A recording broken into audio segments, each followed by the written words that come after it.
Tindika Tindika Télévision, chers internautes, bienvenue dans ce nouveau numéro de cette émission. Tout le plaisir est pour moi de vous savoir. Très nombreux en train de suivre ce nouveau numéro de Tindika avec lui-même Molobelia Fachi Béton, Kamwasi Chilombo, Mwana ya Suka, ya Mama Marthe Kasalu, Motema ya Sphinx.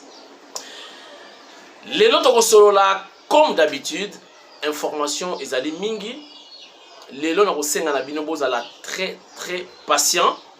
Bolanda ba vidéo na proposer bino tina suka eza ba vidéo moko oyo tozola kisa maboko pembe ya Fachi Béton. Maboko pembe ya Fachi Béton. Pe na ba vidéo oyo tokola kisa motema mabe ya ba congolais. Na vidéo oyo tokola kisa bino comment nous-mêmes biso ndeba miyibi. Biso ndeba assassin. Biso ntobuma mboka. Biso ba Rwandais te, ba Ougandais te, ba Tanzanie te, yo nangai tozobuma mboka. Ba image eza ko prouver kala mingi te. Boza la patience s'il vous plaît. Nazo supplier bino. Nabi ki ba émission eza ebele, ba vidéo eza ebele, nazo supplier bino botala tina suka. Beaucoup partager expérience message au beaucoup monde na bana na bino ko beta pe les solo lobby na bana na bino na ba koko na bino bon mona ke on dirait ba konzi penza te ni ba responsable yo nangande ba responsable to lingi mboko te mawa. Il s'agit de quoi? Na bandi mbalamo 100 jours procès il faut zonga 100 jours boyebi ki papa Tito soki ba continuer ka ba procès ya 100 jours pour 100 jours ils ont ba maison préfabriquée 100 jours ils ont ba secteur nyonso mais ba secteur nyonso 100 jours qui saboté soki ba le batala ba secteur nyonso ya 100 jours le chef de l'état. Papa Tito doit 100 ans de prison. Je vous informe déjà. Parce que au moins les vidéos, il y a une émission de l'eau. Imaginez, chef de l'État a payé ordre dans le cadre de 100 jours pour le secteur énergétique, secteur de la santé, secteur ébélé alimentaire dans le cadre de 100 jours. Tout aura le secteur mibale. Secteur ba côté ba maison préfabriquée pour kolobate yango ba kota makala et comme ba prisonnier politique o boyi na boyi les to kota na secteur ya santé na secteur ya énergie. Chef de l'état a pris ordre batala na Sankour pour ba bénéficier pe na éclairage public, ba bénéficier pe na santé, ba pesa ba kisi, ba pesa ba mbetu, ba inonder ba hôpitaux o ezakuna na Sankour pour le peuple congolais à bénéficier. Chers internautes, vous allez pleurer tout de suite. Mais avant de commencer la vidéo, mon lobby, mon konziamboka, Fachi Béton Mfumu Waditunga. A l'andela qui peut makamwa santé. Relativement na éradication ya poliomyélite en RDC. Deuxième édition du forum Moko national. Et le chef de l'État s'est déplacé. Non, ah, fallait pas penser que le ministre de la santé a kende. Mais il y a un souci à Mokonzambo Kazanango pour la santé à Congolais. Il s'est déplacé. Tapis rouge Mokonzaye a participé hier Moko. Et puis à Pesidi Sikoulou, à Lobeli, souci naye ba éradiquer poliomyélite parce que vous avez un c'est qui poliomyélite mais les lots tourner dans le boulevard conseil na bambongo pourquoi entre autres ba bato baza bato benga bakikata ba o baza ba mabosono ba komi ba inapte personne avec handicap auto benga ba handicapé té mais dans les personnes avec handicap. Lobby Mokonzamboka Fachi Béton yé monga keneki fara pour na souci ya ba Congolais. botala ye nano oyo eza vidéo batindi kotinda na présidence ya république epa Eric Nindu yazali bongo directeur ya cellule ya communication ya chef de l'état tindika et collaboraka na présidence tindika en général et puis Papi Kamwasi en particulier botala ndenge mokonzi ya mboka akendeki ye moko bo vivre po tozonga tokota sujet oyo kolelisa bino nga moko natindiki tindika bangodi. La deuxième édition du Forum national sur la vaccination et l'éradication de la poliomyélite en République démocratique du Congo se tient près d'une année après la première qui a eu lieu à Kinshasa au mois de juillet 2019. Il est question ici de renouveler l'engagement pris par les parties prenantes en vue d'un financement durable pour la vaccination et la mise en œuvre des stratégies innovantes afin d'améliorer la couverture vaccinale en RDC. Sous le leadership éclairé du chef de l'État Félix-Antoine Tshisekedi Tshilombo, qui fait de la couverture santé universelle l'une des priorités de son mandat, ce deuxième forum vise entre autres objectifs de maintenir l'engagement des partenaires et du gouvernement en vue de faire progresser les objectifs de la RDC en matière d'éradication de la poliomyélite et de promouvoir la vaccination systématique. Rebâtir un système de vaccination solide, efficace et performant au bénéfice de tous les enfants congolais, c'est l'essentiel de la déclaration signée il y a 2 ans par le chef de l'État Félix-Antoine Tshisekedi Tshilombo, objectif qui a porté ses fruits. Je suis heureux de vous annoncer que nos efforts conjugués ont commencé à produire des résultats concrets. En effet, alors que seulement un tiers des enfants étaient complètement vaccinés lors de notre rencontre en 2019, aujourd'hui, ce sont plus de la moitié des enfants congolais qui reçoivent l'ensemble des vaccins prévus dans notre calendrier vaccinal. En seulement 2 ans, nous avons parcouru la moitié du chemin que nous nous étions fixés. Ce résultat jamais atteint auparavant pour la vaccination dans notre pays est la résultante de l'engagement de tous et du travail acharné des équipes de terrain.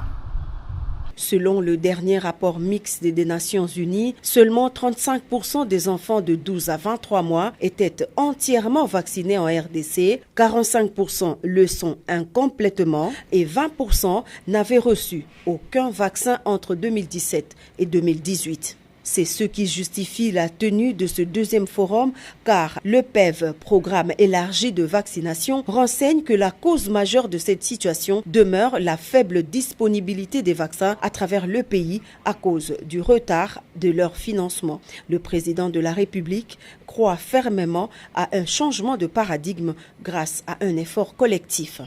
Au cours des 2 prochaines années, fixons-nous le cap de vacciner complètement 3/4 des enfants congolais. Certes, le défi sera de taille, car cela implique de vacciner au moins 3 millions d'enfants par an, mais notre engagement renouvelé, reposant sur notre amour pour nos enfants, en viendra à bout comme d'habitude. Lorsque nous y arriverons, ce résultat placera la République démocratique du Congo en position de leadership pour la région dans le domaine de la vaccination. Encore une fois, unissons nos forces pour nos enfants. En ce qui me concerne, je vous garantis que le gouvernement de la République, toutes nos administrations, les gouvernements provinciaux et les équipes de terrain feront tout ce qui est en leur pouvoir pour y arriver. Et dans sa casquette de président en exercice de l'Union africaine, Félix Antoine Tshisekedi Tshilombo a également indiqué que les efforts sont également fournis afin de propulser la vaccination comme élément clé du programme de santé au cours de son mandat à la tête de l'Afrique. Pour cette deuxième édition, les travaux étaient éclatés en plusieurs séquences. Dans l'avant-midi, les gouverneurs de quelques provinces ont présenté la situation de la couverture vaccinale de leurs provinces respectives. À leur suite, les bailleurs de fonds, les agences du système des Nations Unies, le programme élargi de vaccination et autres structures d'appui du ministère de la Santé publique ont dans leur ensemble rappelé que la vaccination est non seulement un geste de santé publique, mais bien plus un acte de développement.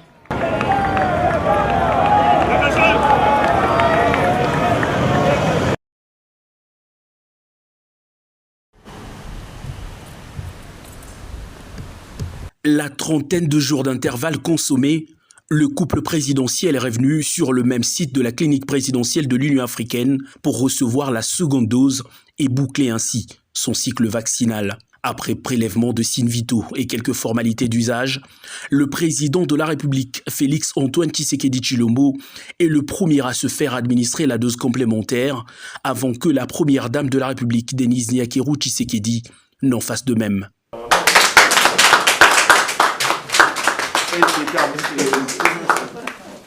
La série d'injections terminée, le couple présidentiel a rejoint ensuite la salle d'attente pour le quart d'heure d'observation en respect du protocole sanitaire. Ordinaire que cela puisse paraître, ce geste posé par le couple présidentiel est d'une grande symbolique. Cette pandémie a ralenti l'économie mondiale et dans notre pays, nous en avons eu des répercussions. C'est parce que la production en a pris un coup à cause du fait que la circulation des biens et des personnes était devenue difficile. Donc en se vaccinant, on se protège et on peut travailler sans s'exposer à des risques d'attraper la maladie. Donc c'est très important de se faire vacciner. Sur les champs, le chef de l'État et son épouse ont reçu leur passe sanitaire, comme certains Congolais bien qu'encore minoritaires qui sont déjà passés par les centres de vaccination. D'où cet appel pressant du président de la République. Encore une fois, j'insiste, chers compatriotes, faites-vous vacciner, c'est très important. Pour stopper la chaîne de contamination, renforcer son système immunitaire et mettre fin à la pandémie du coronavirus, une vaccination complète est désormais indispensable. À ce jour, le pays a ouvert plusieurs centres de vaccination dans différents coins, avec de vaccins certifiés par de laboratoires de renom. Pfizer, Moderna ou Johnson & Johnson, à chacun son choix. Toutefois, tous les vaccins se valent. Voilà, nous sommes de retour. Botali, Okonzamboka. Botala souci à la Ranango, Boyo Kasiko Lisolo. Na Sankuru, na cadre, il y a projet, il y a 100 jours, il y a chef de l'État. Lui-même s'est décidé pour la répartition, le matériel, l'équipement. Sankuru pe izalaki na kati. Pour na Sankuru roi, bas sepela pour na 100 jours de chef de l'État. Ah! Batindi bakisi, bamino, médicaments. Bilongu ekende na Sankuru. Chers internautes, toujours avec directeur, il y a projet à 100 jours. Oui, directeur, les gérants. Déjà, la qui se kende qui a presque périmé. Bolanda, presque périmé. Donc, la qui se passe moins cher dans le dépôt pharmaceutique, presque périmé. Et qui matériel, équipement. EKI, Bambetou, Banini, tout EKI. Mon cher, mes frères, ma soeur, mes soeurs.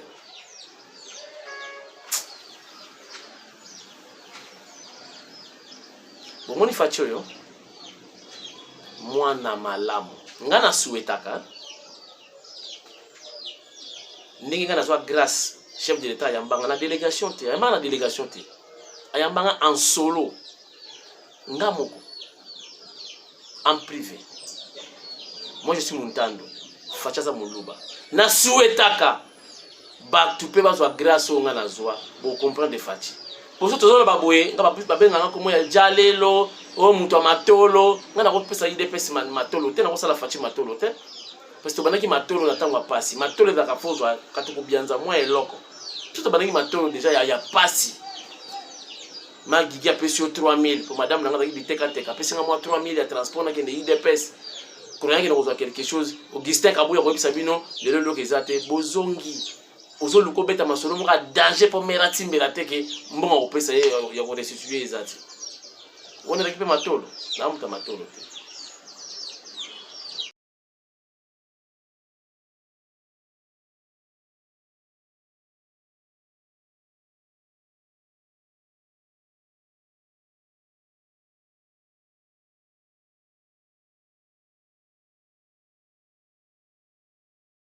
Oui, ndenge bomoni ba photo.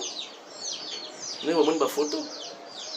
Na senga kana nzambe, bato ebele bazwa grâce wana ya komona pe président, bango pe bakoma bata matolo lokola ngane bozoloba. Baya kopesa témoignage ya président.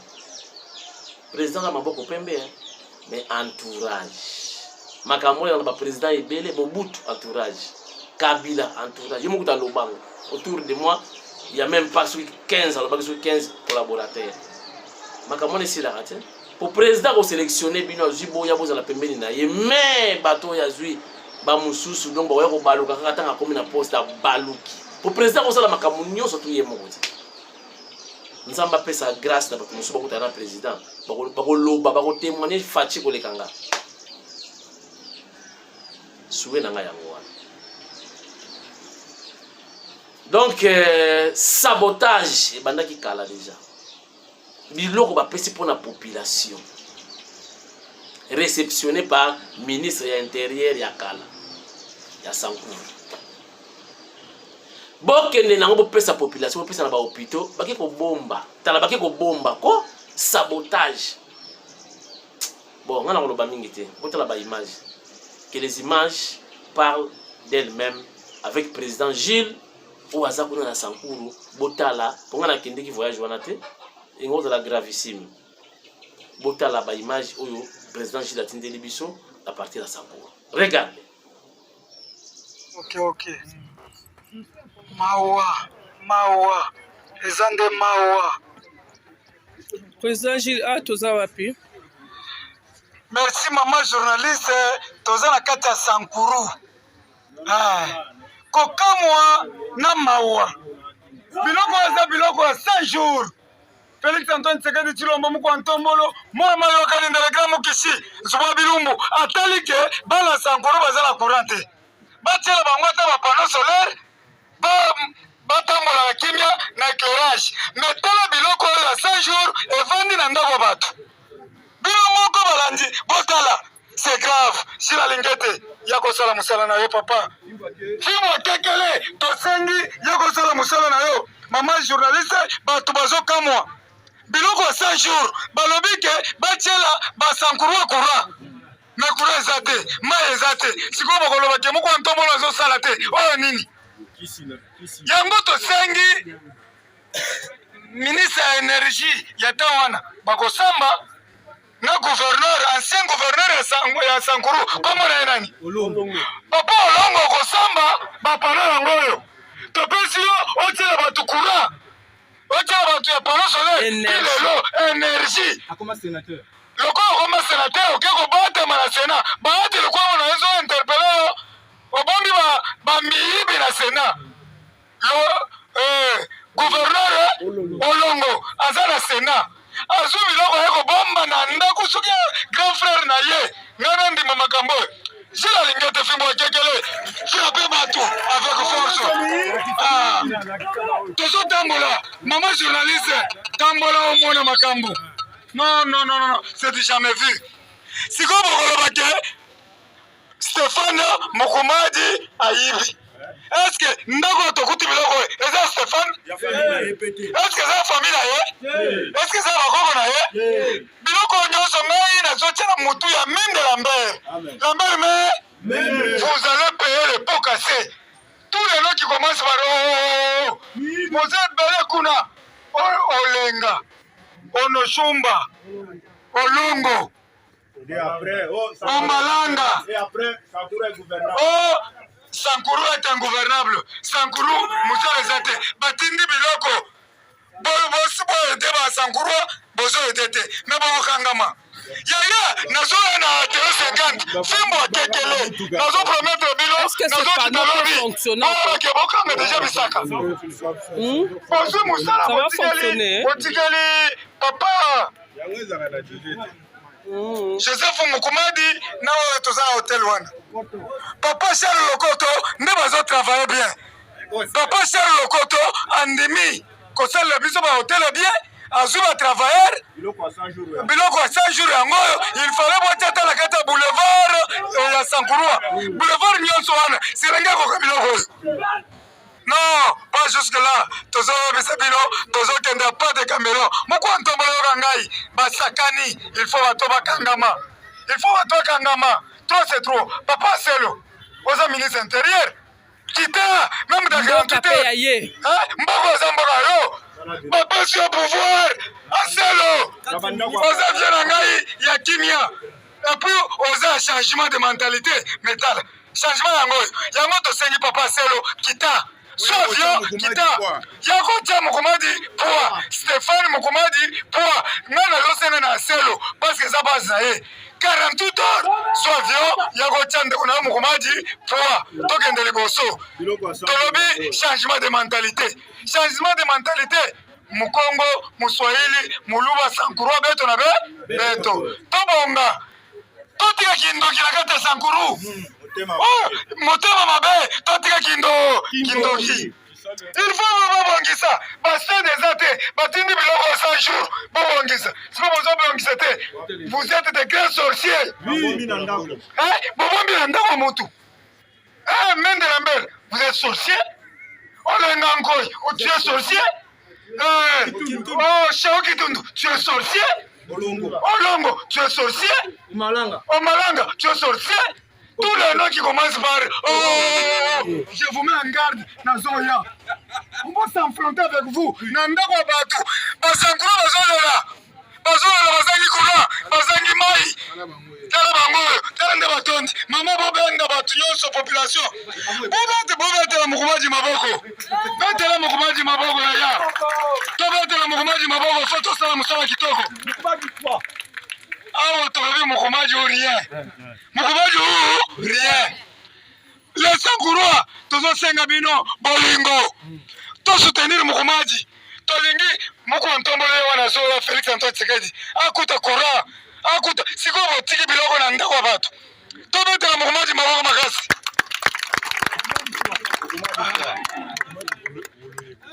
Ouais, Mukumaji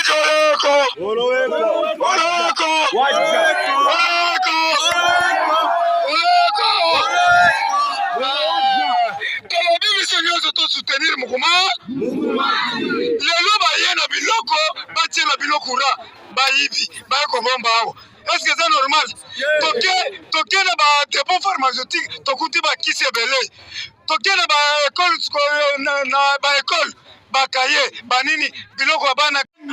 Ngaso nazokanga manayo, oyebi ke LPNC ya loja okanga yango. Ozala ba bis na kati ya lupango na yo.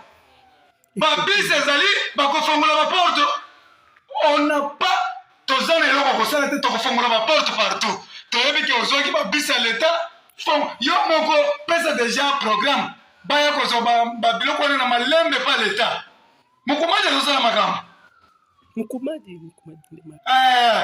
ne makambo. Stéphane Mukumadi. Joseph Stéphane Mukumadi. Mukumadi ne makambo. Ngai je munyera na ko soutenir Mukumadi. Parce que ça papa moko azo travailler na nini. Namoni papa Mukumadi a pété le bobo boy. C'est-à-dire la ndimo ko ntomolo mo mai. J6 sala mosala na yo to soutenir Mukomadi okisenga boya mwana bute Jean-Marie Kabunda oyo alaki na 3 missions na parti redynamisation du parti conservation du pouvoir amener le parti au pouvoir lelo makambo nyonso ekokisami aza parler du peuple pour la conserver le pouvoir. Alors papa to sengi bino nyonso bokita Sankuru. Merci, à suivre. Bonjour papa. Kombo nani? Kombo nanga, monsieur Jean-Félix alias Apoto. Ozali nani précisément? Naza commerçant, na Sankuru, normalement un aviateur, opérateur économique, na Lodja, na dosa ba fraîchement, il y a ba avion, il y a ça Lodja, na ba compagnie différente na chaque capitale. Mais dépôt auto ozali za dépôt ya nani? Dépôt na ngai moko ya agence na ngai. Biloko oyo ekotaki banda nini? Madame, ma question aujourd'hui nanga wana naza stressé. Mais il faut na répondre yo. Parce que soki na kanisi na kobela, menzambe ya likolo azomona. Biloko oyo ekoti à peu près 2 ans, une année, nyonso ezolandana. Kobanda époque ya kamena sapu fona beta lisolo. Nazwaki 3 affrètements ya Kasai. Bayilangi biloko ya la police, biloko ya gouvernement provincial, nyonso na livré na gouvernement provincial. Na sali ba facture, nazaka na bakise de réception de nazanango. Jusqu'à présent, gouvernement provincial ya Sanko, il faut pas foutre $60,000. Na $60,000 wana ba sali compensation ya biloko ya 2 personnes à Dibé et tikali $48,000. Na facture moko, na sala ba détail nyonso. Gouverneur ya liboso akei, gouverneur mususu aye, gouverneur Stéphane. La PC mikanda wana nyonso na attestation à dette au gouverneur sortant à Komelinga. Jusqu'à présent même $1 nazomona ngoti.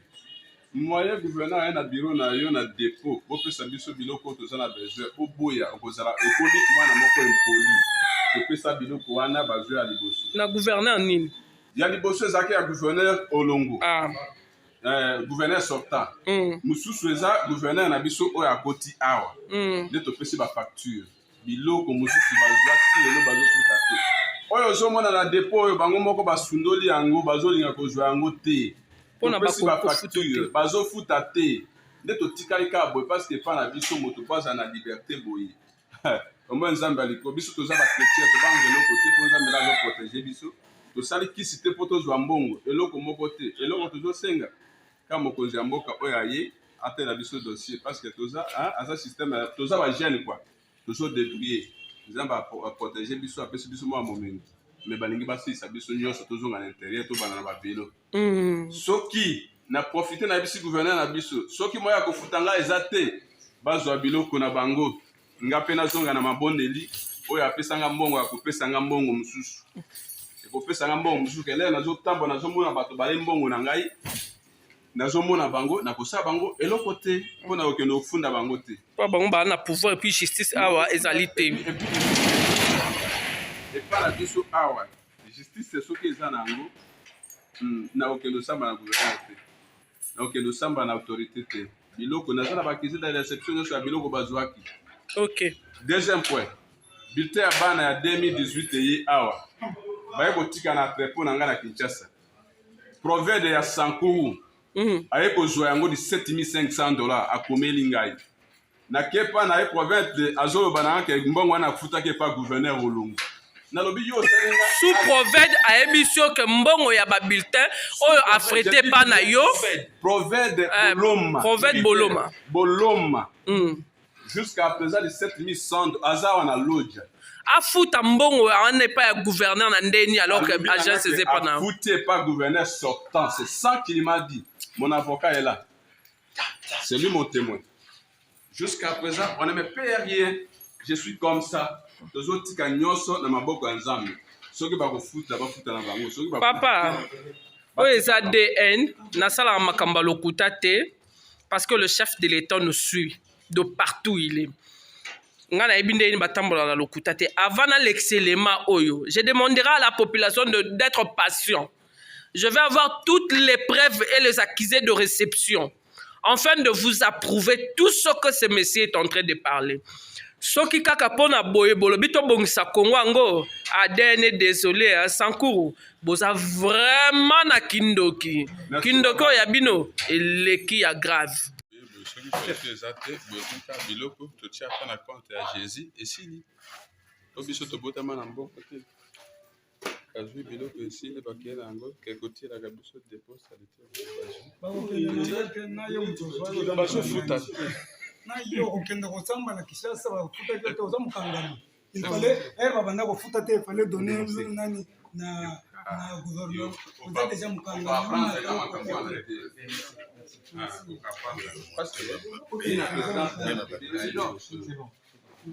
Président G Lodja bana bazali kotanga na programme oyo bana nyonso baotanga malango te programme oyo epesami yango oyo bozomona nde nazolanda fidèle internaute bozomona bino moko oyo eza exemplaire ya bana ya 7e pe 8e programme na bango éducatif yango oyo papa Gilles nazana bino awa na kati ya dépôt. Le gouverneur sortant, il faut bien signaler, le gouverneur sortant ayaka na biloko oyo na 2019 atiaka yango na kati ya agence oyo azali pe congolais mwana ya mboka banda batia tozomona bana bazokende classe bakaye eza te me awa bakaye eza amoisi ndeko nanga boya kotala bakaye poli bakaye yango ezobeba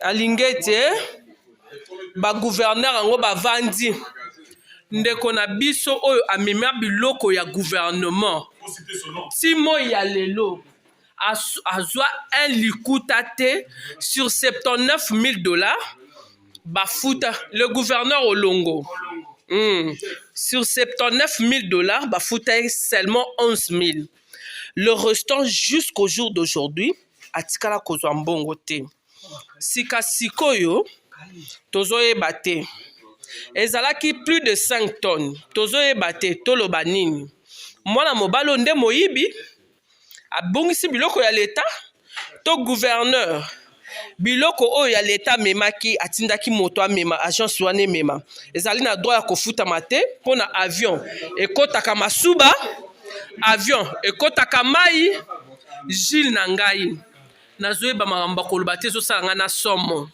yo yebisi population na yo nini pe président de la république nini ok balandi na biso nyonso mondo mobimba mboka ya Sankuru mawa tru non mawa tozoregrete tokuti deko mobimba bakaye ya bana epoli Gilles to préciser oyo ezali deuxième dépôt oyo tozali kokota oyo bomoni tozalaki lobi ezalaki bongo ya bakisi lelo tozali na babiloko ezali biloko scolaire pona bana ba kit scolaire babiloko même ba globe ya bana pona batanga classe. Donc je vous dis que je ne sais plus hein, ça fait vraiment mal. Yoka biso tokomi vraiment na Sankuru mawa déception totale. Ba trozo comme population tondeli biso wa sokotali bakaye na c'est poli ba livre humilité yango ba preuve biloko nyonso poli kokamwa na mawa tozo regretter makasi tosengi biso nyonso gouverneur sortant moto ayaki na biloko oyo awa kombo na ye Olongo gouverneur Olongo okosamba bakaye Polimbula balivre yango programme ya 7e 8e et Polimbula. Vous aviez signé au gouvernorat que bozali ko exporter biloko on a frais ya gouvernorat provincial. Quel est cet argent qui était sorti à cette époque-là depuis 2019? Oyo bino bo justifia que bozwa ki biloko koma awa nzoka biloko bo futa fret nango te alors bato wana bakanga ndamba biloko bino bozwa bo futa pe mbongo te bozwa nanko parce que les gens dépendent de vous. Non. Non, c'est de l'eau quand même. Bakoyeba Congo te.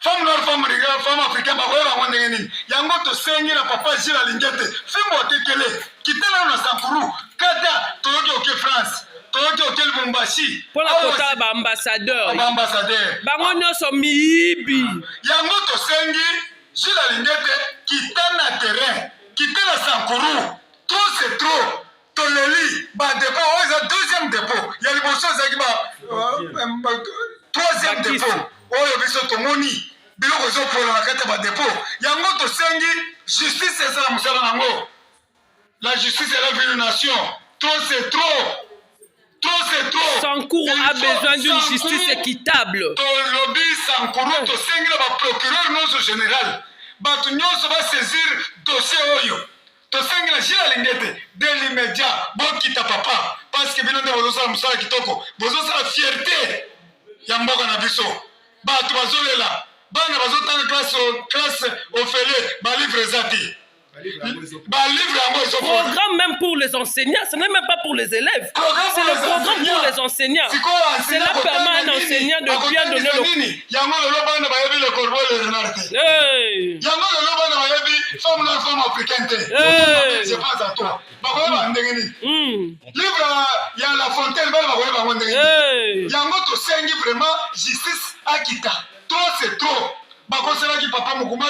Papa Mukumaji motokangi boy est-ce que lelo biloko tokuti na badepo wapi komba Mukumaji nini ayaki na biloko oyo parce que bayebisi biso olongo l'ancien gouverneur yango tosengi na papa Alingete kangela biso moyibi olongo depuis 2006 ti lelo bokanga ye tolingi bantivaleur nyonso bakota na prison makala place na bango eza na prison na bango eza na makala trop c'est trop Mukumaji azosala mosala azolala te olongo aza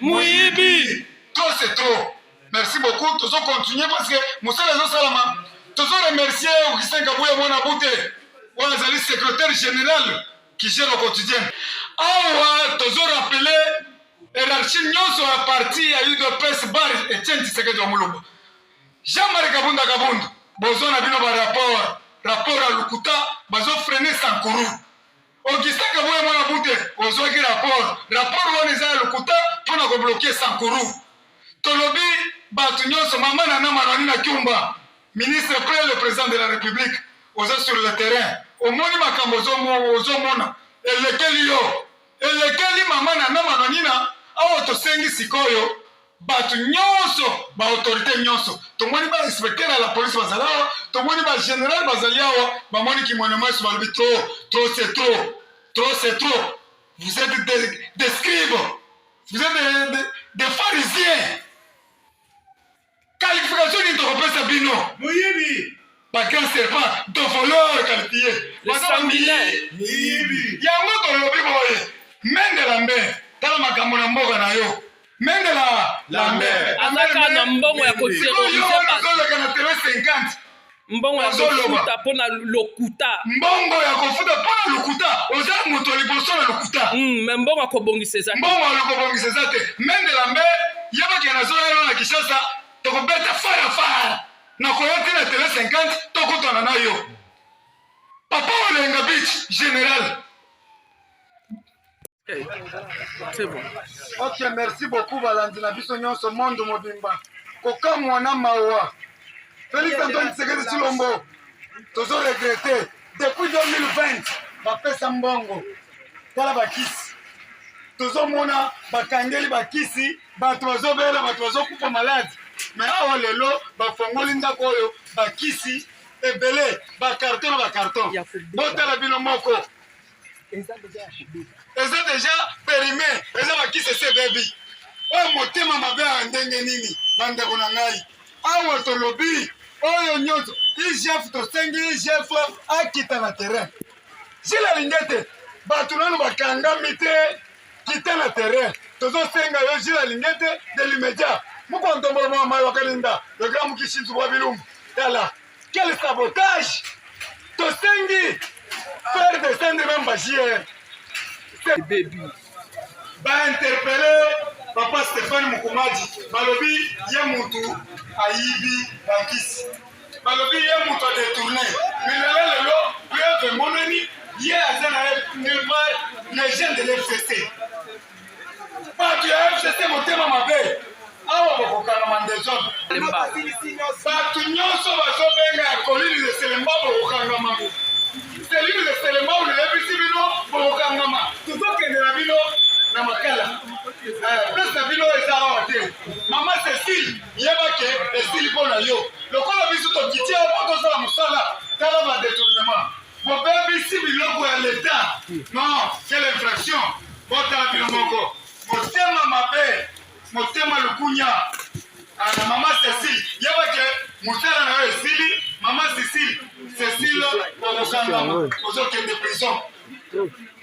prison mukwantombolo mwama yokalinda tala malobi o gouverneur mukumaji retourné soni ntako mobimba ntako mama Cécile merci mpona yo mama Cécile tokondima ngo te ministre ya bahandicapé bayibi na bapanneau solaire nyonso na bachaise roulante nyonso ya bahandicapé tokondima ngo te tosengi na mokontombolo toutes les services tokita na sankulu po totia état de droit il faut ekita na sankulu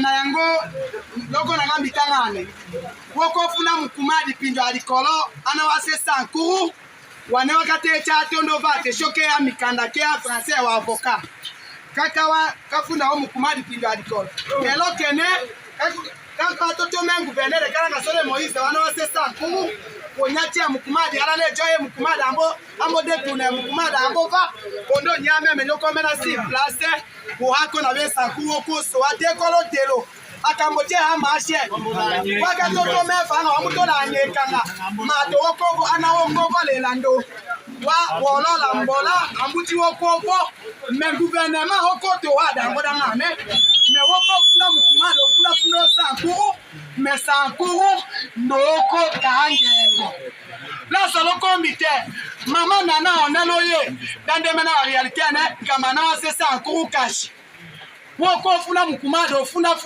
wele mukumadi ye kanga dorotoi ona pa mila mamba bati beto atore ko chalo saga di kamoda katoto mengambe mobali la kambe sankuru le mupinjo oko di kolo sa pouvoir mangi présenter uhone da anawase sankuru otambo makelero ambo make mutuka amba hema ndecho gouvernement dolombe ngone to sale sankuru awo sale kanga dorotoi kange kakoto indoko kange ngotoi et puis gouverneur a tesale kanga yango ya chiche gouverneur amoko njongo sanku mais on n'a pas moneko otema wema dikamodana wa se sanku okonde la pinjula dikolo. Chers téléspectateurs, tozali na se ya mbula tozali na mvula na butu. Donc il est déjà 20 heures passées de quelques minutes. Binomoro Bokomo na ba image oyo. Il y aura toute une émission en globe, mais ça c'est une brève que je fais pour vous. Toza awa na butu toza na Sankuru, précisément na Lodja. Mama Cécile na équipe na ye mususu o basangana ki pona ko détourner biloko ya chef de l'État, mais en connivence na ba pilier to ba allié ya FCC oyo bango bakanga Sankuru pona bango. Ba détourna ki nyonso oyo yaki bongo na compte ya 100 jours ya chef de l'État. Sikoyo toza liboso ya AT. Bonsoir AT. Oui, bonsoir madame. Est-ce que vous pouvez enlever votre chapeau s'il vous plaît?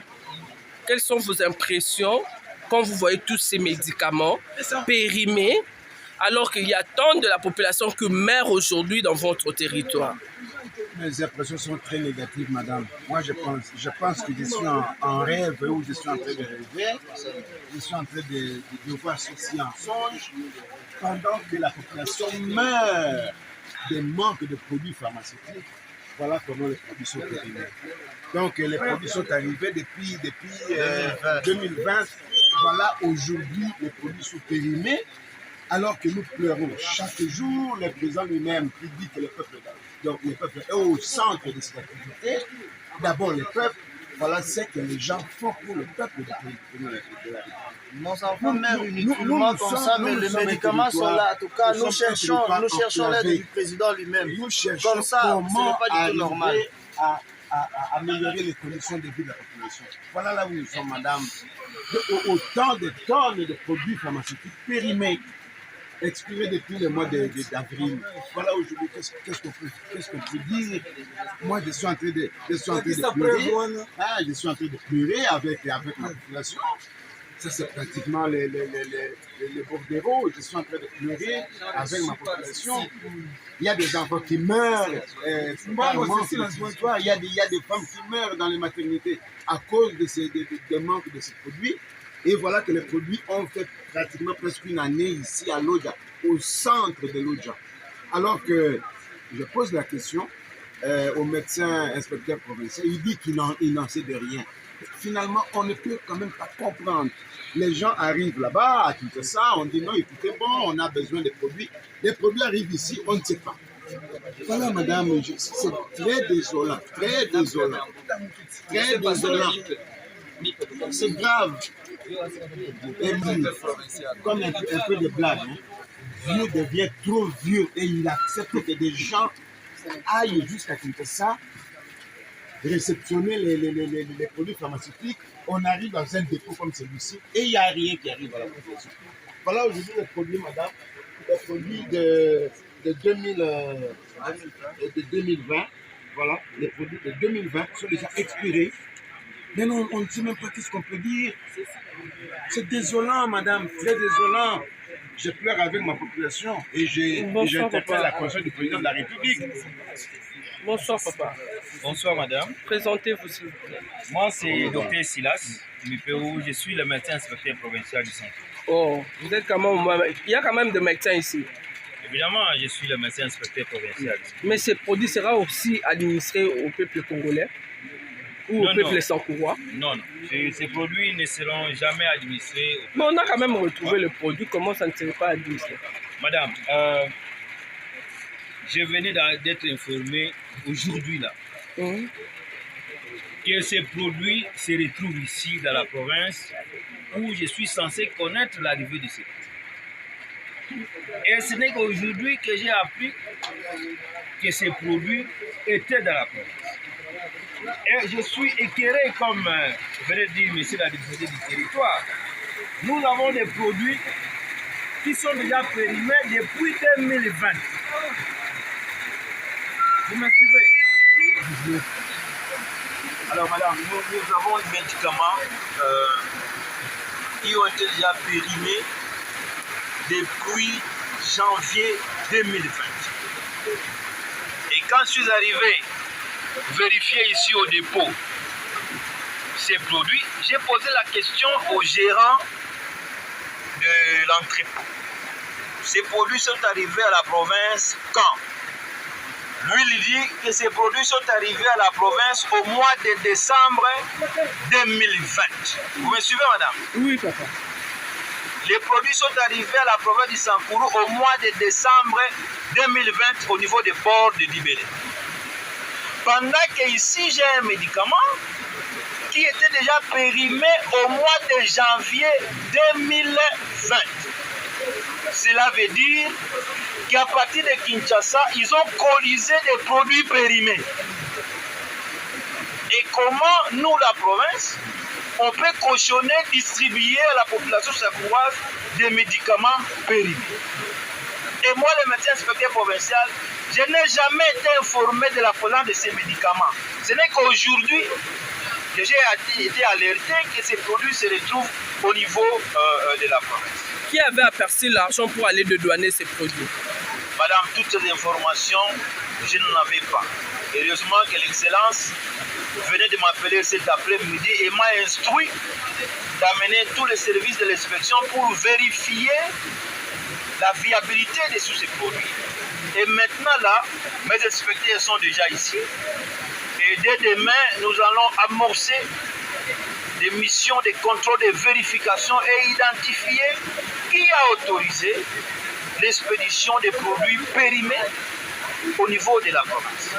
Comment des produits qui sont déjà périmés au mois de janvier 2020 doivent être colisés au mois, même emballés au mois de mars ou au mois de mai 2020 et amenés au Sankourou et venir à la province au mois de décembre. Donc ces gens, je ne sais pas, moi je suis normatif, je régule le secteur santé, je ne peux pas cautionner, je ne peux pas conseiller au gouverneur de la province d'accepter de distribuer des médicaments périmés à la population sakouroise. Vous êtes médecin. Si on peut parler en termes de ces dépôts, est-ce qu'un produit médicamenteux peut être gardé dans un tel dépôt, à qui où il n'y a pas de fenêtre, tout a été étouffé? Est-ce que c'est normal? Non, madame, c'est pas normal. D'abord, pour conserver les médicaments, il y a des normes et des conditions. Les médicaments, une fois conservés dans un endroit, doivent répondre d'abord aux différentes normes pour garder les principes actifs des médicaments. Lorsque vous mettez les médicaments dans un dépôt où il y a une forte humidité, où la température est très élevée, vous pouvez vérifier s'il n'y a pas de fenêtre. Il n'y a pas de fenêtre. Aucun. Moi, comme médecin, même si ces médicaments étaient venus à temps, j'allais demander au gouverneur de la province, avant de les distribuer, que mes inspecteurs fassent des analyses approfondies pour vérifier si les principes actifs de ces médicaments sont encore valables. Madame, je vous informe que actuellement, tous les escrocs qui étaient dans le secteur des drogues ont migré vers le secteur pharmaceutique. Parce qu'il a été démontré scientifiquement que $1 injecté dans le secteur de la drogue, ça vous produit $100.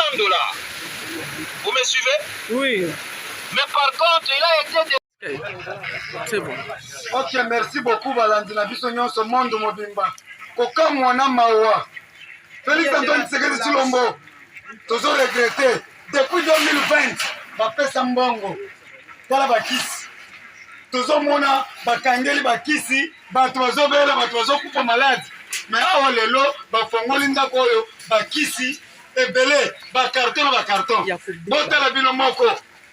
Eza déjà périmé. Eza bakisi ese bebi. Oyo motema mabe ya ndenge nini bandeko na ngai awa tolobi oyo nyonso IGF tosengi IGF akita na terrain jila lingete bato nano bakangami te kita na terrain tozosenga yo jila lingete de l'immédiat mukontombolo mwa mai wakalinda le grand mukishinzu bwa bilumbu tala quel sabotage tosengi faire descendre même bagière baby ba interpeller Papa Stéphane Mukumaji, balobi ye mutu ayibi bakisi. Balobi ye mutu a détourné. Mais lelo, preuve mononi, ye azana les jeunes de l'FCC. Pas du FCC motema mabe. Awa bokokana mandezone. Batu nyonso bazobenga ya kolini de Selemba bokokangama.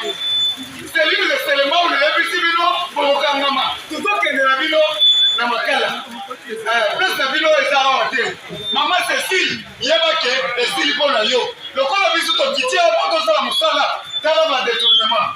Bo bebi si biloko ya l'État. Non, quelle infraction. Bota bino moko. Motema mabe, motema lukunya. Ana Mama Cécile, yebake musala na esili, Mama Cécile okosanga, ozokende prison. Ozokende prison. Pourquoi on Mayokalinda Tala Malobio, gouverneur Mukumaji a détourné. Soni, Ntako Mobimba. Ntako Maman Cécile, merci pour yo. Maman Cécile, Tokondi Mamoke, ministre ya handicapé, bayibi na ba panneau solaire nyonso, na ba chaise roulante nyonso ya ba handicapé. Tokondi Mamoke. Tosengi na mukontombolo, tous les services, tout qui est dans Sankourou, pour tout état de droit. État de droit, il faut quitter la Sankourou. Trop c'est trop.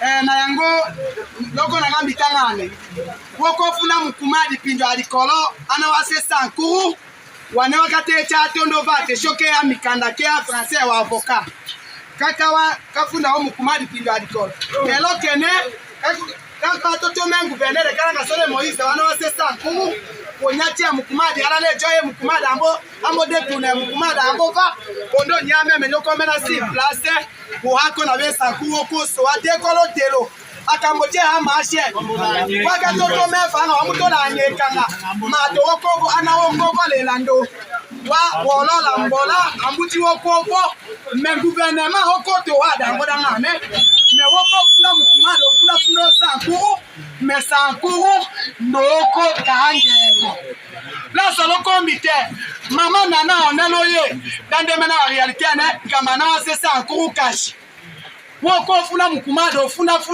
wele mukumadi ye kanga doyo toyi ona pa mila mamba bati beto atore kochalo saga di kamoda akatotome ngambe mobali la kambe sankuru le mupinjo oko di kolo ça pouvoir mangi présenter uhone da anawase sankuru otambo makelero ambo makemutuka amba hema ndecho gouvernement dolombe ngone to sale sankuru awo sale kanga doyo toyi kange kakoto indoko kange ngotoyi et puis gouverneur a tesale kanga yango ya chiche gouverneur ambo konjo onongo sankuru mais on n'a pas mon époux on n'a pas mon écho au tema wema dikamodana wa se sankuru okonde la pinjula dikolo. Chers téléspectateurs, tozali na se ya mbula tozali na mvula na butu. Donc il est déjà 20 heures passées de quelques minutes. Binomoro Bokomo na ba image Oyo. Il y aura toute une émission en globe, mais ça c'est une brève que je fais pour vous. Toza awa na butu toza na Sankuru, précisément na Lodja. Mama Cécile na équipe na ye mususu o basangana ki pona ko détourner biloko ya chef de l'État, mais en connivence na ba pilier to ba allié ya FCC oyo bango bakanga Sankuru pona bango. Ba détourna ki nyonso oyo yaki bongo na compte ya 100 jours ya chef de l'État. Sikoyo toza liboso ya AT. Bonsoir AT. Oui, bonsoir madame. Est-ce que vous pouvez enlever votre chapeau s'il vous plaît? Quelles sont vos impressions quand vous voyez tous ces médicaments périmés alors qu'il y a tant de la population qui meurt aujourd'hui dans votre territoire? Mes impressions sont très négatives, madame. Moi, je pense que je suis en rêve ou je suis en train de rêver. Je suis en train de voir ceci en songe pendant que la population meurt des manques de produits pharmaceutiques. Voilà comment les produits sont périmés. Donc, les produits sont arrivés depuis 2020. Voilà, aujourd'hui, les produits sont périmés. Alors que nous pleurons chaque jour, le président lui-même qui dit que le peuple est au centre de cette activité. D'abord le peuple, voilà ce que les gens font pour le peuple de la Nos enfants meurent inutilement comme ça, mais les médicaments sont là. En tout cas, nous cherchons l'aide du président lui-même. Nous cherchons comme ça, comment ce n'est pas du tout normal. À améliorer les conditions de vie de la population. Voilà là où nous sommes, madame. Autant de tonnes de produits pharmaceutiques périmés, expiré depuis le mois d'avril. Voilà aujourd'hui, qu'est-ce qu'on peut dire? Moi, je suis en train de pleurer. Ah, je suis en train de pleurer avec ma population. Ça, c'est pratiquement les bordereaux. Je suis en train de pleurer avec ma population. Il y a des enfants qui meurent. Il y a des femmes qui meurent dans les maternités à cause des manques de ces produits. Et voilà que les produits ont fait pratiquement presque une année ici à Lodja, au centre de Lodja. Alors que je pose la question au médecin inspecteur provincial, il dit qu'il n'en sait de rien. Finalement, on ne peut quand même pas comprendre. Les gens arrivent là-bas, à tout ça, on dit non, écoutez, bon, on a besoin des produits. Les produits arrivent ici, on ne sait pas. Voilà, madame, c'est très désolant, très désolant, très désolant. C'est grave. Et puis, comme un peu de blague, Dieu devient trop vieux et il accepte que des gens aillent jusqu'à Kinshasa réceptionner les produits pharmaceutiques. On arrive dans un dépôt comme celui-ci et il n'y a rien qui arrive à la population. Voilà aujourd'hui les produits, madame, les produits de 2020. Voilà, les produits de 2020 sont déjà expirés. Mais non, on ne sait même pas ce qu'on peut dire. C'est désolant, madame, très désolant. Je pleure avec ma population et j'interpelle la conscience du président de la République. Bonsoir, papa. Bonsoir madame. Présentez-vous s'il vous plaît. Moi c'est Dr Silas Mipéou, je suis le médecin inspecteur provincial du centre. Oh, vous êtes quand même... Il y a quand même des médecins ici. Évidemment, je suis le médecin inspecteur provincial. Mais ces produits sera aussi administré au peuple congolais ou au peuple sans-courrois? Non, non. Ces produits ne seront jamais administrés. Mais on a quand même retrouvé le produit. Comment ça ne serait pas administré? Madame, je venais d'être informé aujourd'hui là que ces produits se retrouvent ici dans la province où je suis censé connaître l'arrivée de ces produits. Et ce n'est qu'aujourd'hui que j'ai appris que ces produits étaient dans la province. Et je suis éclairé, comme venait de dire monsieur l'administrateur du territoire. Nous avons des produits qui sont déjà périmés depuis 2020. Vous me suivez? Alors madame, nous avons des médicaments qui ont été déjà périmés depuis janvier 2020. Et quand je suis arrivé vérifier ici au dépôt ces produits, j'ai posé la question au gérant de l'entrepôt. Ces produits sont arrivés à la province quand? Lui, il dit que ces produits sont arrivés à la province au mois de décembre 2020. Vous me suivez, madame? Oui, papa. Les produits sont arrivés à la province du Sankourou au mois de décembre 2020 au niveau des ports de Dibélé. Pendant que ici, j'ai un médicament qui était déjà périmé au mois de janvier 2020. Cela veut dire qu'à partir de Kinshasa, ils ont colisé des produits périmés. Et comment nous, la province, on peut cautionner, distribuer à la population sakouroise des médicaments périmés? Et moi, le médecin inspecteur provincial, je n'ai jamais été informé de la présence de ces médicaments. Ce n'est qu'aujourd'hui que j'ai été alerté que ces produits se retrouvent au niveau de la province. Qui avait aperçu l'argent pour aller dédouaner ces produits? Madame, toutes ces informations, je n'en avais pas. Heureusement que l'Excellence venait de m'appeler cet après-midi et m'a instruit d'amener tous les services de l'inspection pour vérifier la viabilité de tous ces produits. Et maintenant là, mes inspecteurs sont déjà ici. Et dès demain, nous allons amorcer des missions de contrôle, de vérification et identifier qui a autorisé l'expédition des produits périmés au niveau de la province. Comment des produits qui sont déjà périmés au mois de janvier 2020 doivent être colisés au mois, même emballés au mois de mars ou au mois de mai 2020 et amenés au Sankourou et venir à la province au mois de décembre. Donc ces gens, je ne sais pas, moi je suis normatif, je régule le secteur santé, je ne peux pas cautionner, je ne peux pas conseiller au gouverneur de la province d'accepter de distribuer des médicaments périmés à la population sakouroise. Vous êtes médecin. Si on peut parler en termes de ces dépôts, est-ce qu'un produit médicamenteux peut être gardé dans un tel dépôt, à qui où il n'y a pas de fenêtre, tout a été étouffé? Est-ce que c'est normal? Non, madame, c'est pas normal. D'abord, pour conserver les médicaments, il y a des normes et des conditions. Les médicaments, une fois conservés dans un endroit, doivent répondre d'abord aux différentes normes pour garder les principes actifs des médicaments. Lorsque vous mettez les médicaments dans un dépôt où il y a une forte humidité, où la température est très élevée, vous pouvez vérifier s'il n'y a pas de fenêtre. Il n'y a pas de fenêtre. Aucun. Moi, comme médecin, même si ces médicaments étaient venus à temps, j'allais demander au gouverneur de la province, avant de les distribuer, que mes inspecteurs fassent des analyses approfondies pour vérifier si les principes actifs de ces médicaments sont encore valables. Madame, je vous informe que actuellement, tous les escrocs qui étaient dans le secteur des drogues ont migré vers le secteur pharmaceutique. Parce qu'il a été démontré scientifiquement que $1 injecté dans le secteur de la drogue, ça vous produit $100. Vous me suivez? Oui. Mais par contre, il a été démontré que $1 injecté dans le secteur pharmaceutique, ça vous produit $1000.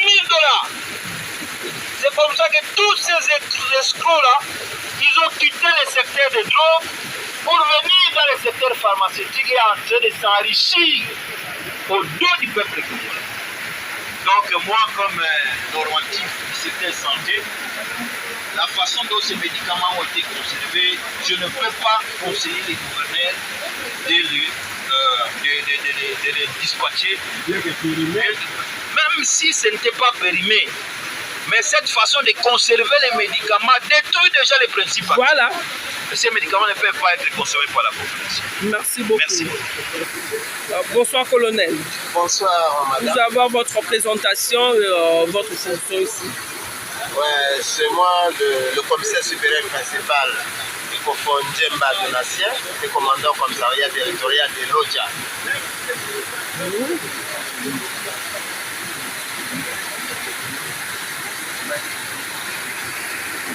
Colonel. Madame. Vous êtes colonel dans ce secteur.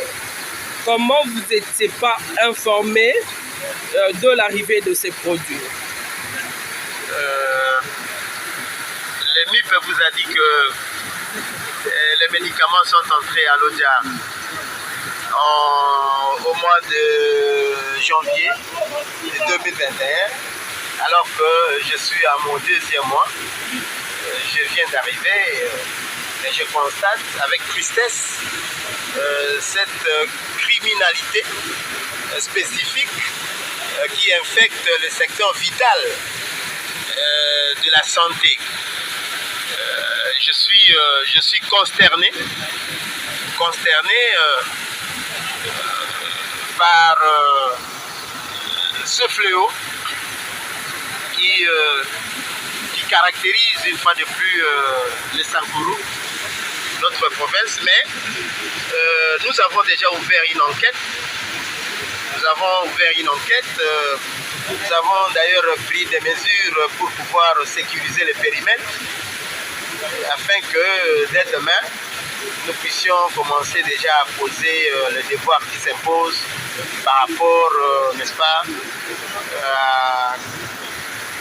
à la prise en charge de cette criminalité, parce que la semaine passée, nous avions, avec le gouverneur de province, fait déjà allusion à ce fléau.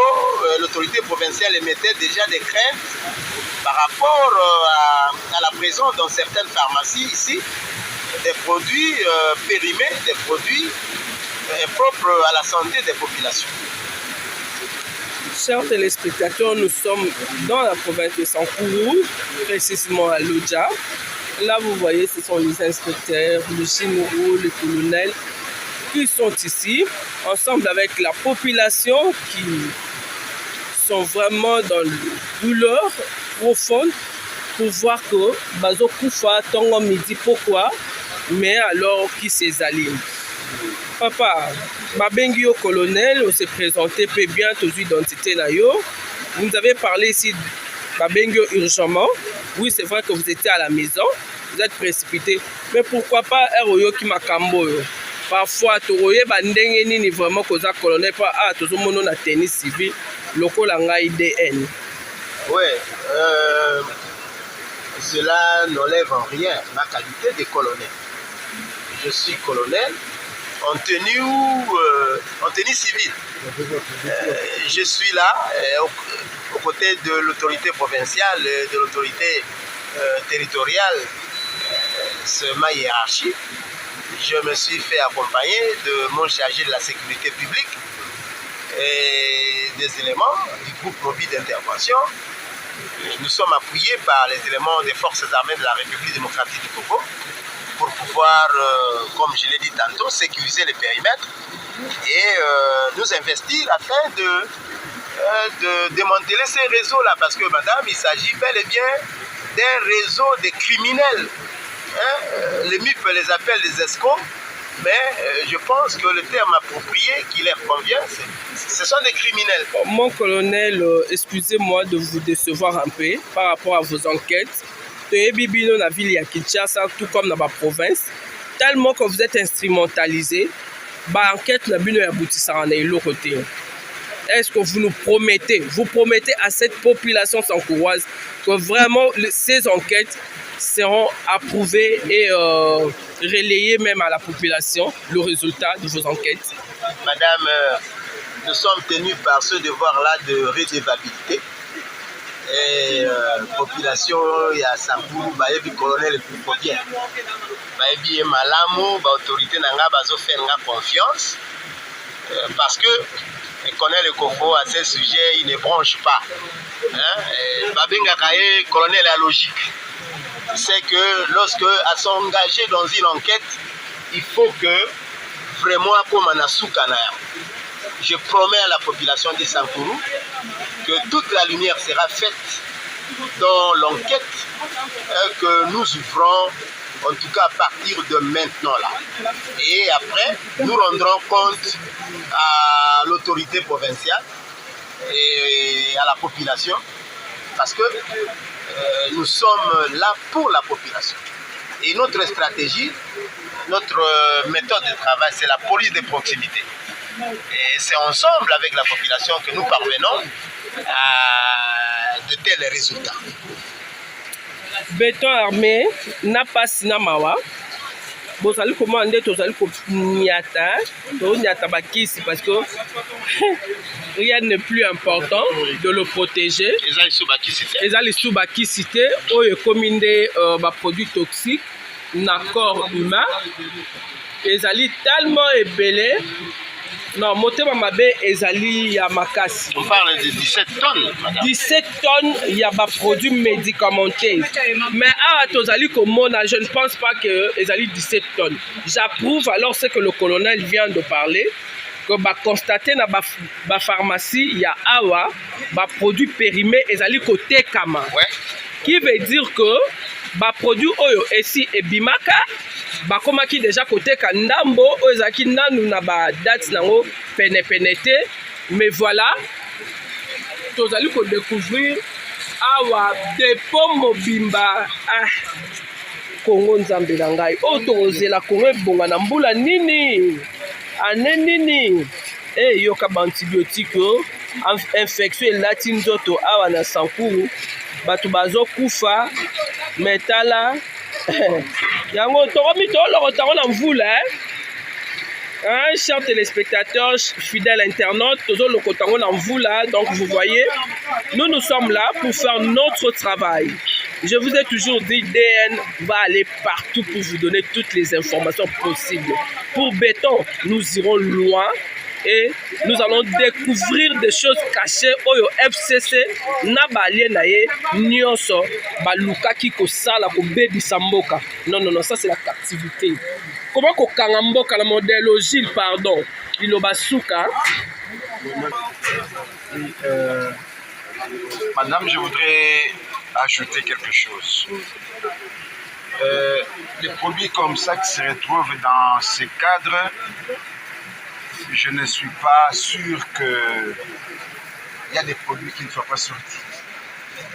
Les produits périmés, à un moment donné, on utilise même les emballages de 2021, à un moment donné. Donc, je suis en train d'interpeller le médecin inspecteur provincial de la santé à ce qu'il puisse descendre avec son équipe à travers toutes les pharmacies, non seulement de l'Odja, mais du Sankourou.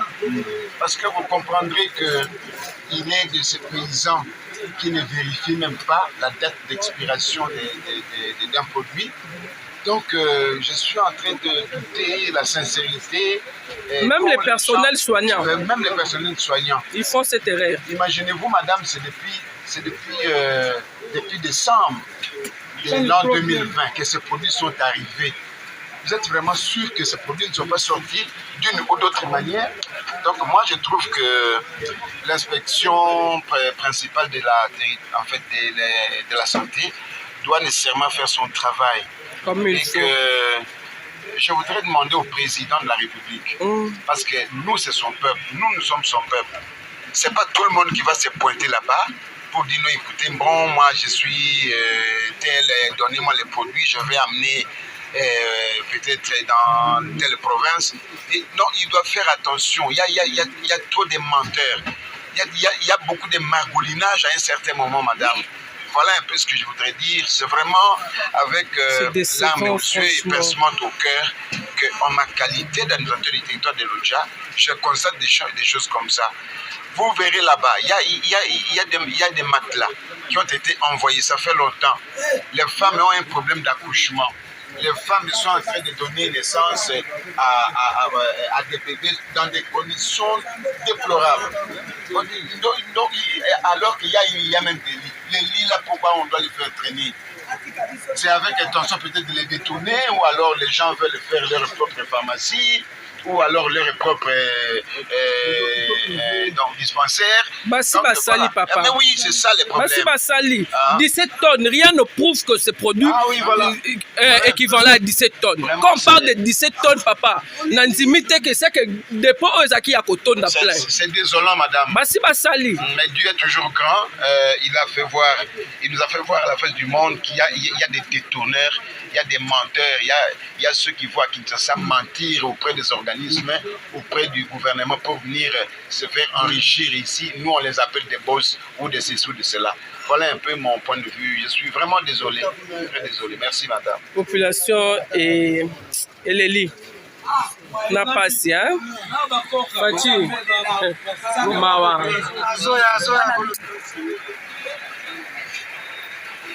Bilomo bomoni ya Gilles. Na kati ya mutuka na munene, bakiti ya bakoka. Ils n'ont même plus de chaises. Toyambaki bango avant hier. Bazo nguluma na makolo. Même président na bango aza kutu na kiti te. Bazo meme na maboko. Mais quelque part awa babombi bakiti ya bakoka. Ah mawe. Oui, na latin balobaka, dur l'ex du lex, la loi est dure mais c'est la loi. Alors il faut tokanga moto nyonso oyo a violé état de droit. Il faut pas subir les conséquences na bango. Peuple congolais leli komona biloko boye. Bazokosela ba gouverneur ya sika bango basali mabe ya trop. Alors il faut bakangama bakende. Trop c'est trop. Peuple andimi tobaye bino.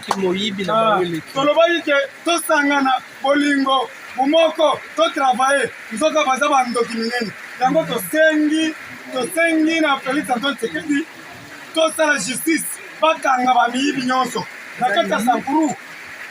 Yango tosengi population bato baza bamiyibi nyonso faut kende na prison makala. Sa place n'est pas ici. Ah oui. Merci beaucoup. Est-ce que vous vivez vraiment? Bomoni nani azo mamboka? Est-ce que président Toyo Nangai? Tolo ba vérité, nani azo mamboka?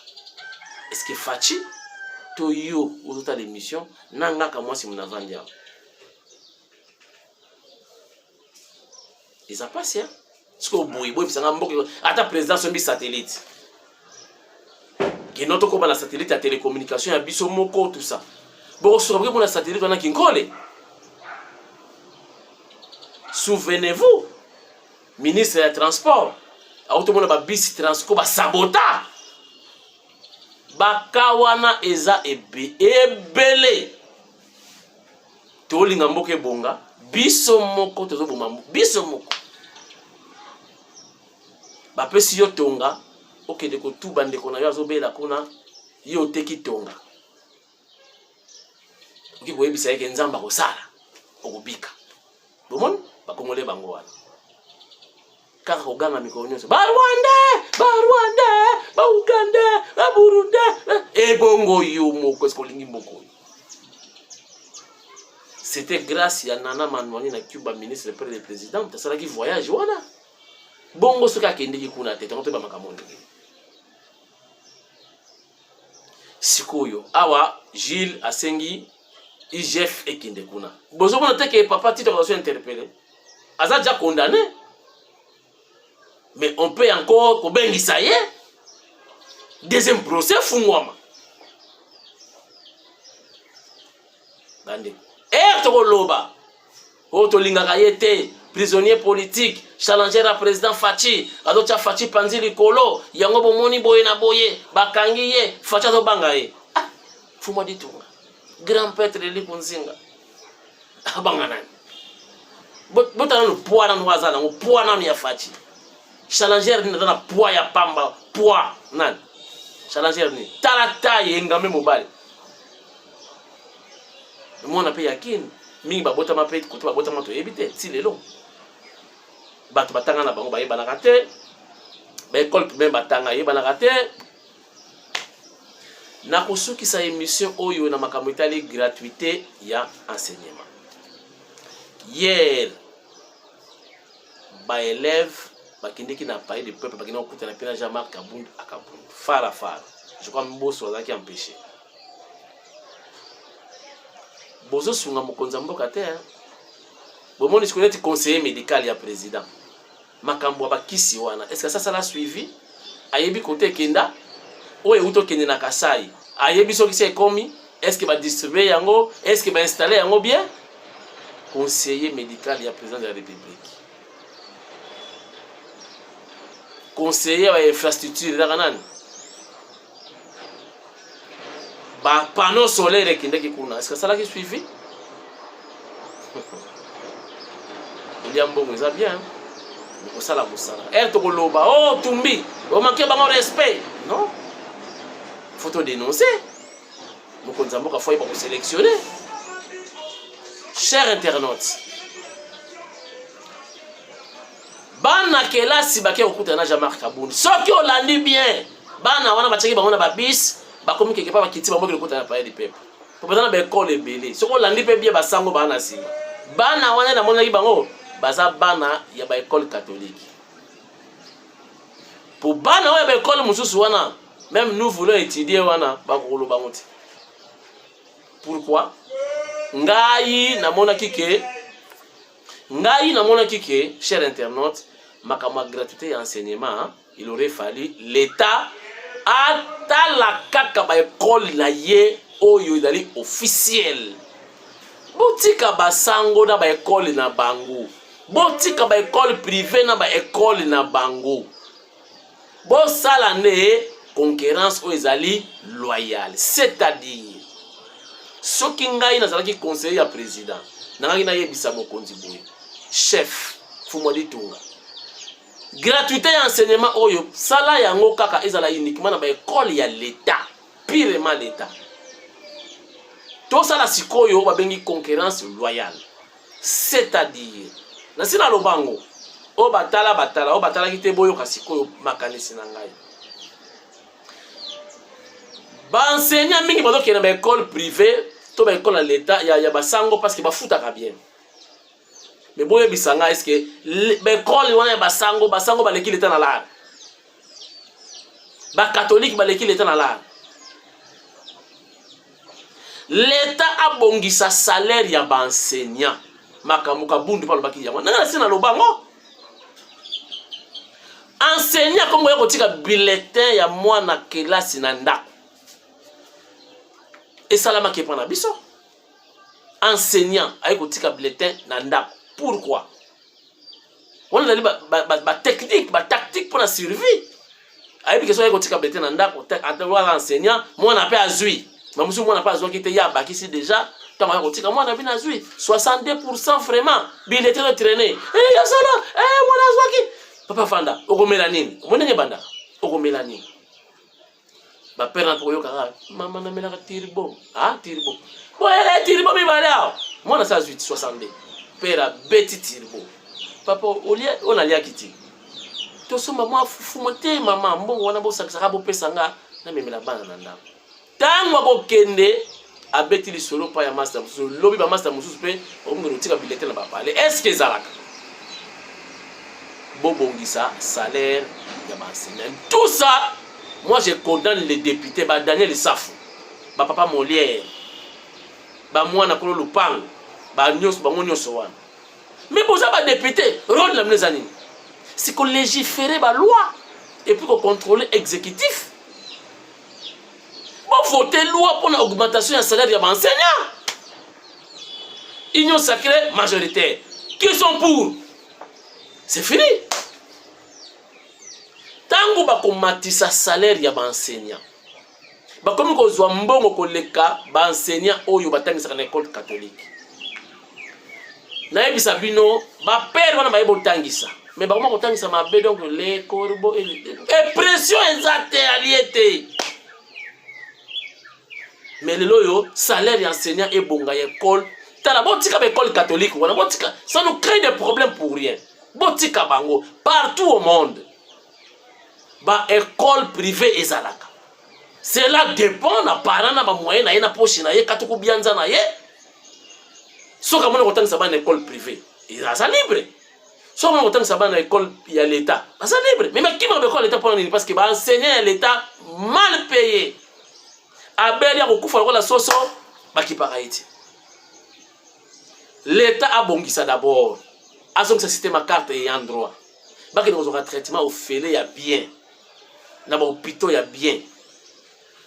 Ba bongisa salaire na bango, ba bongisa ba prime na bango, ba bongisa ba pension na bango. Vous verrez que ba enseignant on a batangisa na ba école catholique ba ko kima ba ko yokoluka musana ba école ya l'état.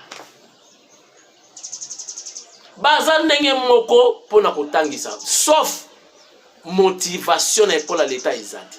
Bo bongisa na ba école ya l'état, bo bongisi salaire ba prime bo garantir na bango ba garantie na bango maladie.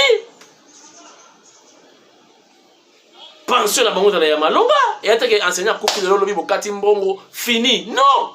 Sauf qui ba monique même après okufa na bango bana bango za mbongo, mais vous verrez comment enseignement est komata. C'est simple ba conseiller ngona yeba kate ba président nini. Je vous dis c'est simple. Ba député bozwaka ba jeep, mais bon voter ba loi favorable. Ah, nzambe na ngai Fatima wa. Officiel. Otobengaka mabanga officiel. Solola ba solola yo. Mutazo bwaka mabanga komona yeka mwasi Chilombo. Donc pas n'importe quel communicateur. Donc solola ba solola yo. Toi ba vedette to lia rapé na makambo yango. Christine Mpinda nazo zela $1000. Mpinda wetu pour libanga ya mission leki ils en a valeur à $1000. Talaka rayo maman présidente ya MDDC. Ba association belé koti mai et yaki oh Fati Boye, oh piso solution Boye, oh tala bazindi. Mais MDDC ils ont résister avec maman présidente Mpinda wetu Ngambe ya mwasi. Motema ya Joseph Mpinda. Mililo ikitaraka. Mililo. Angèle Mpumbu officiel. Yope Mililo. Naso matama bele na mpasa. Angèle Mpumbu. Mpumbu Angèle. Fondation Angèle Mpumbu. Ba fondation belé ekoti mai donc fondation et ce qui kana wenza bayaka fondation donc wenza bayaka point barre. Mais Angèle Mpumbu fondation lokola mayibu izo fungama base kingande fungami Angèle Mpumbu Angèle futur député au libanga ya Mililo officiel. Simon Fouka Simon, les amis de Simon Fouka, officiel, moi na yakave, Funa en avant, je crois. Oh yo libanga ya Mililo. Nabosa ni nani? Dala naoze la ba Mililo. Naoze la. Bon, les tout ça les nous mwanda mo pour mabanga 18 ans moulai, to ko satan ibelete na mabanga, ba mususu lobby. Mutema eswate solo la paye, ba solo la yo. Mais bozaka batu nanga na boyi mutena muti. Jusque là, tozali. Solo la kaka, ba solo la yo zo libanga ya Kamosi Chilombo. mutakutana na petit frère à Jésus Christ. C'est facile, il faut dans une étoile. Okutana chef de l'État en solo. Donc, aux délégations qui me fouka te. Yanga qui me fouka te en solo. Au Télémi Boué, Bertrand Vandi, oh, Tindika. International ici, béton. Ah, l'on a un masque, on a un masque. Ah, Tindika. Ah, béton. Ils ont bakara. Si vous avez un peu de temps, vous avez et monsieur, si la gâte pour le Sili, peut-être n'a pas quoi, ceux qui ont 18 ans, c'est pas grave, parce qu'il y a un rendez-vous, moi, na bouté, na pépiri petit naïe, Lélo, le secrétaire général Augustin Kabouya, n'a souhaité déjà bon dimanche, et comment dirais-je, bon week-end, excusez-moi. Bon week-end déjà, moi na bouté Augustin Kabouya, hein, le fils aîné du chef de l'État. Donc c'est la même famille. Ngamo petit Fachi, Yesiko le fils aîné. Ah, donc c'est la même famille. Donc maman Nabiso Kaka, maman Marthe Kassal. Papa Nabiso, les Sphinx, d'heureuse mémoire. Tokutanit. Check, c'est pas pareil. Goodbye.